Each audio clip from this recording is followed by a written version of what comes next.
Identical twins. What's the greatest thing you've achieved by swapping places? My twin and I have pulled a lot of switches and pranks before, but this particular one stands out in my mind all too well. Sophomore year of college, my brother was taking a Psychology 10101 class as a prerequisite on one particular Tuesday. He approached me with a dilemma that he needed my help with Thursday around noon. He had an exam in psych, but that same morning his girlfriend's family was flying out to California to go to Disneyland, and they picked him up a plane ticket.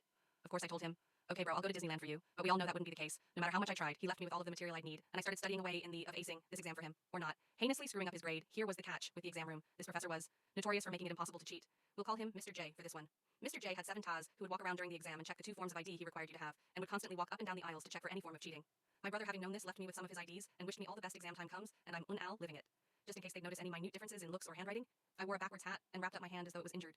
You can never be too sure. Now my twin and I love to play pranks on each other. It's just what we do. So I can't help but notice a cute blonde TAA that is walking the aisles the first time she passes me. I look up and give her a smile almost like a cocky grin. The second lap through, I look up again and whisper hi with an almost innocent smile. This continues throughout the exam until the last run through. I whispered to her that I think she's cute. As luck would have it, she blushed and said I was too when I went to turn in my exam. Someone from on high was smiling down on me because she approached and gave me her number. Of course she wasn't giving me her number. She was giving my brother her number knowing this. I told her I'd call her the weekend next week of class. She approached my brother and asked him why he never called. I wound up getting him a B, and no one was the wiser. However, our story continues on 2 years later. I needed one more elective to graduate, and I figured I'd take the SI class that held the funny memory. The semester was going fine, until one day I get an email from Mr. J. A very angry email asking me to meet with him before class starts. As it turns out, the world could not be any smaller. Mr. J's mother will say Mrs. M lived in an apartment complex designed for the elderly. In this same complex resided my grandma, who raised my brother and I. The two of them happened to become best friends. Mrs. M invited over her son, Mr. J, to have lunch with my grandma.